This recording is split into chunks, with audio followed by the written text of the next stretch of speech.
আসসালামু আলাইকুম viewers, welcome to my channel. কেমন আছেন সবাই? আশা করছি অনেক ভালো আছেন। তো আজকে আমি আপনাদের সাথে শেয়ার করব সিলেটের ঐতিহ্যবাহী নুনগড়া পিঠা বা নুনিয়া পিঠা বা ঝালের পিঠা।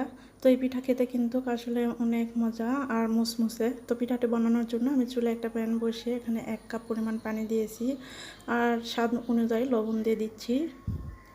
এখানে একটা বড় সাইজের পেঁয়াজ কুচি করে দিয়েছি আর 1 টেবিল চামচ কাঁচা মরিচ কুচি দিয়ে দিলাম।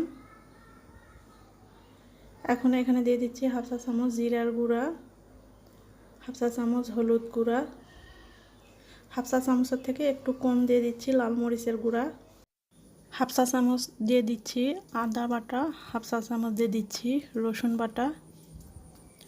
এখন সব কিছু একসঙ্গে মিশিয়ে নিচ্ছি আর 1 টেবিল চামচ তেল দিয়ে দিচ্ছি। এখন ঢাকনা দিয়ে ঢেকে আমি পানি ফুটিয়ে আসা পর্যন্ত জাল দিয়ে নেব। তো পানিটা ফুটে এসেছে। এখন এখানে 1 কাপ পরিমাণ শুকনা চালের গুঁড়া দিয়ে দিচ্ছি। এখন খুব ভালো করে নেড়ে একটা সফট ডো তৈরি করে নেব। ডোটা যদি খুব সুন্দরভাবে বানানো হয় তাহলে কিন্তু পিঠাগুলো খুব সুন্দর ফুলকো ফুলকো হবে, খেতেও কিন্তু অনেক ভালো লাগবে। তো খুব ভালো করে আমি মিশিয়ে নিয়েছি। এখন ঢাকনা দিয়ে ঢেকে দেব 10 মিনিট। 10 মিনিট পর ফিরে আসব। তো 10 মিনিট পর ফিরে এলাম। এখন আমি একটা বাটিতে পানি নিয়েছি, নর্মাল পানি, আর হাতটা একটু পানিতে চুবিয়ে আমি ডোটাকে খুব ভালো করে মথে নিচ্ছি। তো ডোটা কিন্তু খুব সুন্দর করে আমি মথে নিয়েছি। এখন এখান থেকে লেচি কেটে নেব। তো একটা লেচি কেটে নিয়ে আমি এখন আটা উপরে দিয়ে দিলাম, দিয়ে এখন একটা রুটি তৈরি করে নেব। আর এই রুটিটা কিন্তু খুব বেশি পাতলা এবং খুব বেশি মোটাও হবে না, মিডিয়াম সাইজ।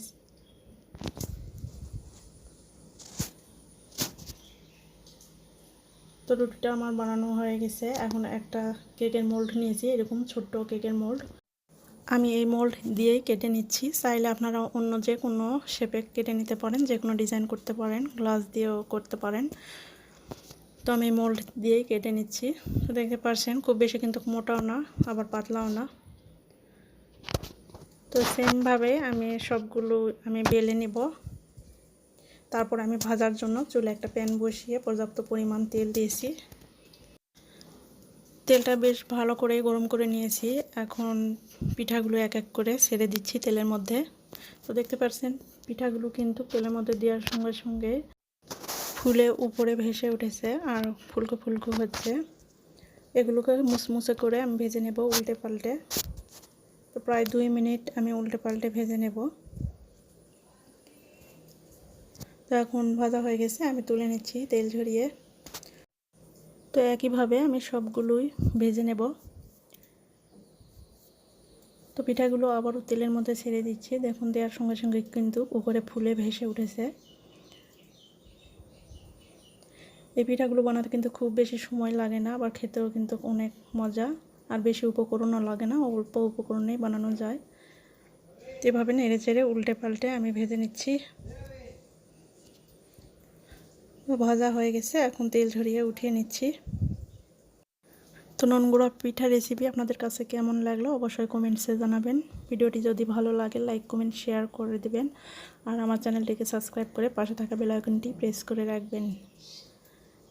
আজকের মতো এ পর্যন্ত, দেখা হবে আগামী পর্বে। সুস্থ থাকবেন, ভালো থাকবেন, আল্লাহ হাফেজ।